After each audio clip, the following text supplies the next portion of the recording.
రాష్ట్ర ప్రభుత్వము సన్నాలు కొంటామని చెప్పి గతంలో 33 రకాల సన్నాలకు ప్రభుత్వం కొంటామని చెప్పి ఈసారి 7 రకాల సన్నధాన్యాన్ని కొంటాం. ఇప్పటికే ఖరీఫ్ సీజన్ ప్రారంభమైంది. చాలామంది నార్లు పోశారు. కొన్ని ప్రాంతాల్లో వారిని తదితర ప్రాంతాల్లో ఇప్పటికే నాట్లేసిన పరిస్థితి.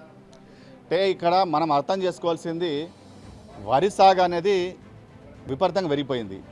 ఇవాళ 1,35,00,000 సాగు చేస్తే 60 లక్షల ఎకరాలు వరి వేస్తున్నాము. అట్లనే కాటన్ 40 లక్షలు వేస్తూ ఉన్నాము. యాసంగిలో కూడా 60 లక్షల కంటే ఎక్కువ, వానాకాలం కంటే ఎక్కువ యాసంగిలో వరి సాగు అవుతూ ఉన్నది. దీనివల్ల ఏమవుతుంది, వరి విత్తనాలలో వందల రకాల విత్తనాలు ఇవల్ల రైతులను ప్రలోభాలు పెట్టి అధిక దిగుబడి వస్తున్నట్టు ఒక ఆలోచనతోటి రకరకాల పేరుతో వచ్చిన విత్తనాలు వాడుతూ ఉన్నారు. ఇది ఎక్కడ సమస్య వస్తుంది, కొనుగోలుకు వచ్చినప్పుడు నూకు అవుతుంది, అవుటర్ నొస్తలేదు, లేకుంటే దీనికి డిమాండ్ లేదు అనేటువంటి ఒక సమస్య వస్తూ ఉన్నది. కాబట్టి దీనికి క్రమంగా డిమాండ్ ఉన్న దానికి పరిమితం చేయాలంటే ఒక ఆలోచన ప్రభుత్వం చేసింది. మొదట 33 రకాలు, ఇది సన్న బియ్యము కొనడానికి ఈజీగా ఉంటుంది అనేటువంటి ఒక ఆలోచనతో 33 రకాలు చేసిండ్రు. చివరికి మన రబీలో చూసినాం, నూక అవడంతో కొనుగోలులో సమస్య వచ్చి రకరకాలుగా ఇబ్బంది పడే పరిస్థితి చూసినాం. కాబట్టి దీన్ని డిమాండ్ ఎక్కడ ఉన్నది, ఎవరు ప్రజలు ఏ రకం తినగలుగుతూ ఉన్నారు, ఎక్స్పోర్ట్ చేస్తే ఏ రకం పోతుంది, మిల్లర్లు ఏది ఇస్తే మిల్లర్ల దగ్గర తీసుకోగలుగుతారు అనేటువంటి పూర్తిగా సమీక్ష చేసిన తర్వాత మొదట 8 రకాలు అనుకున్నాం, తర్వాత 7 రకాలు చేసినాము.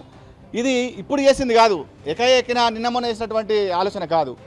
ఏప్రిల్ కంటే ముందే దీని మీద ఒక స్పష్టమైనటువంటి నిర్ధారణకు వచ్చిన తర్వాత నేనే స్వయంగా దాదాపు 20 జిల్లాలు కలెక్టర్ ఆఫీస్లో డీలర్లను పెట్టి, రైతులను పెట్టి, అనేక రకాలటువంటి జనాలను పిలిచి ఇవాళ డిమాండ్ ఉన్నటువంటి పంటను వేసుకోండి, కొనుగోలు ఇబ్బంది రావద్దు, ఇవాళ ఎకాఎకిన అందరు వరికి వెళ్ళిపోయిన తర్వాత ఏ ప్రభుత్వాలైనా కొనుగోలుకి ఇబ్బంది అవుతుంది. కాబట్టి ఆ రైతు పండించినటువంటి పంట ప్రభుత్వం కొనుగోలు చేయాలా, లేదా బయట అమ్ముకుంటే కూడా మార్కెట్ ఉండాలా. అందుకని దానికి అనుకూలంగా ఏదికి డిమాండ్ ఉన్నదంటే ఒక 8 రకాలు మనము ప్రమోట్ చేయడం జరిగింది. ఆ 8 రకాలనే అందుబాటులోకి తీసుకురావడం జరిగింది. కాబట్టి ఎక్కడ కూడా ఇబ్బంది లేదు. మీరు అంటున్నారు నారు వసిరు అంటున్నారు, నేను ఏప్రిల్ నుంచే తిరిగినా ఈ పాటికే ఏ రకం అనేది ఎక్స్పోజ్ అయిపోయింది. చాలామంది రైతులు వాటిని తీసుకున్నారు. కానీ ఎక్కడ వస్తుందంటే చాలామంది కొందరు కావాలని పని లేని వాళ్ళంతా కూడా ఏమవుతుందంటే ఏది పడుతుంది సోషల్ మీడియాలో మాట్లాడుతూ ఉన్నారు, వాస్తవాలకు విరుద్ధంగా మాట్లాడుతూ ఉన్నారు. ఇవాళ బీపీటీ అనేది చాలా కాలం నుంచి పేరున్నటువంటి బీపీటీ, అది తెలంగాణ సాంబ మసూరి, దాన్ని డిమాండ్ ఉంది, అదే వేసుకోమంటున్నాము. కేఎన్ఎం కునారం ఉన్నది 163 దాన్ని వేసుకోమంటున్నాము. ఇప్పుడు డిమాండ్ ఉన్నటువంటి పంటని వేసుకోమని చెప్పడం తప్పేమున్నది.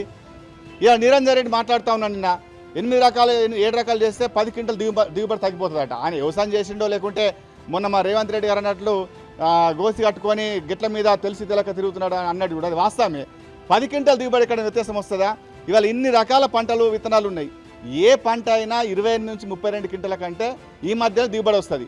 35, 40 దిగుబడి పంటలు లేవు, 28 కంటే కింద వచ్చేది లేదు.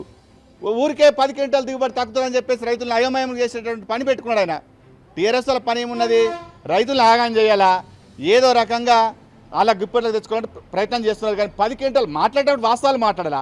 10 క్వింటల్ వ్యత్యాసం వస్తుంది ఎక్కడైనా దిగుబడి అంటే నోటికి ఏదో అది మాట్లాడుతూ ఉన్నారు.